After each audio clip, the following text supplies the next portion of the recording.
Hi, my name's RJ. At the behest of my wife, who said I needed to get out of the house a little bit since I've hurt my back at work, so I've been at home a lot. I think she's just tired of me being under her feet all the time. But anyway, she said I should probably make a video for her family and friends that don't get to be here to get an update on my project and see my new garage shop that I built with a friend. Well, more he built the shop and I helped, but we built this last year. So behind me is my 1928 Seagrave fire engine. It's a 1000 GPM pump. It runs a 6-cylinder gasoline engine. The cubic displacement is 1,013 cubic inches. So that's just something I've fallen in love with and started working on.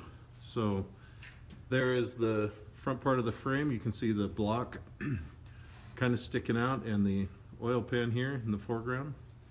So I'm starting to make gaskets and some really light stuff that doesn't take a lot of time. It just anyway. So I got this truck a couple years ago at an auction in Kingsburg. A gentleman had just hoarded up all kinds of stuff. So about $4,000. The truck was complete. I'll try to figure out how to drop a photo of when I found it at the auction.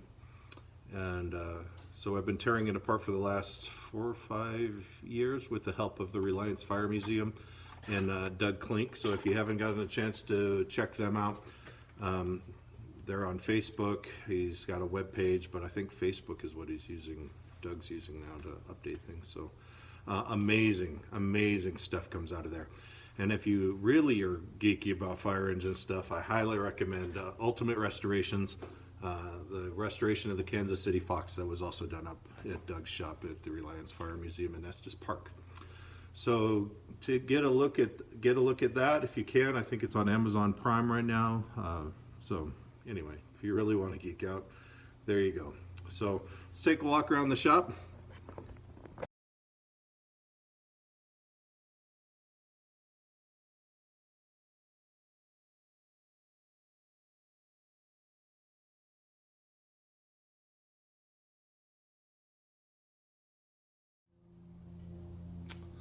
All right, so here's more of the chassis.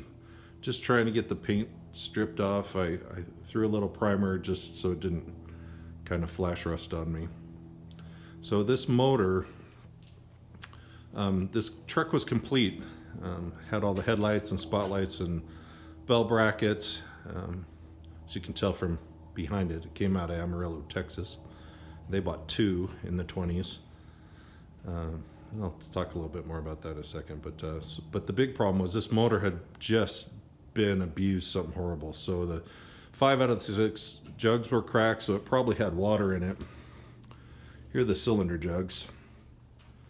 So again, thanks to Doug Klink in the Reliance Fire Museum, we were able to fix a lot of the cracks. So I drilled the ends where they were cracked and then filled them, and then we used a spray weld, almost like a splattering weld technique, to fix the holes and the cracks, and way better. I didn't want to have to buy new jugs, so but the rings and the bore looked amazing. I had to have a lot of machining done. They had to make new valve guides and like straighten and add material and regrind the valves. So that's all been done. So again, I'm kind of stuck at making gaskets at the moment since my back's a little out of whack. There are the jugs.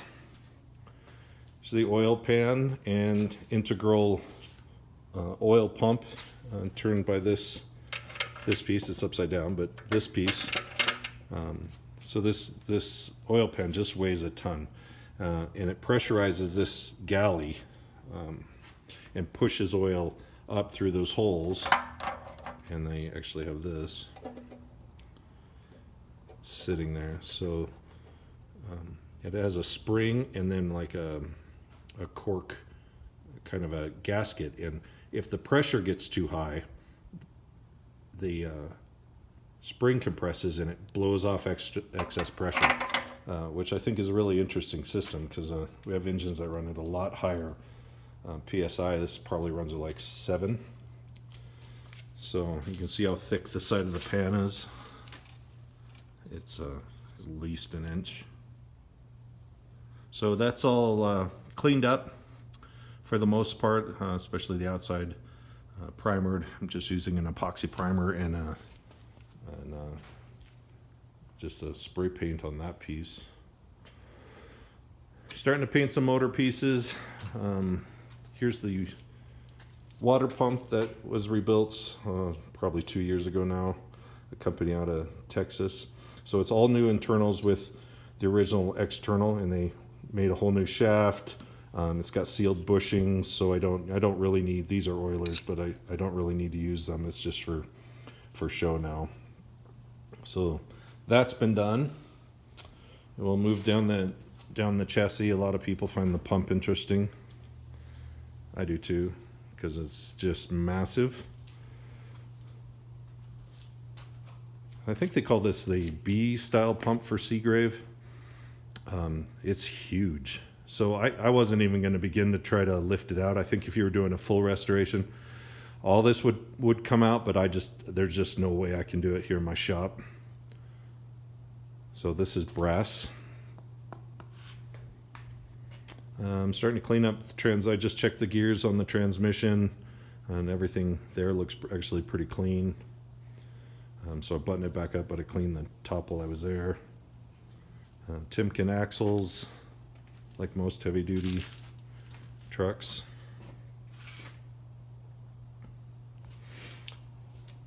So I'll skip a beat there and show you part of my garage. So my buddy Dave managed to get this huge roll-up door for me, and then Dave made, with a friend of his, this arch.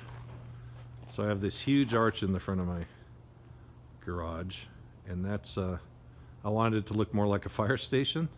So my buddy Dave came back, and the steel is just unbelievably thick. So they put it in like a 6x10 blast furnace, and then like a 100-ton roller press, and then rolled it, and then he had to splice 2 of them together. But thanks to Dave for doing that for me. I think that's amazing. So I could probably put a hoist on it if I want to, but I'm sure that won't happen. I don't want to mess it up. But here's my garage. So when you first come in, I've got a lot of overhead space. That was also Dave's design, kind of an open truss design, and I can fit a pallet up there. And so here's front to back. It's a hose bed. There's my daughter, my oldest daughter's '66 Mustang GT that she got when she was 16 from her grandmother.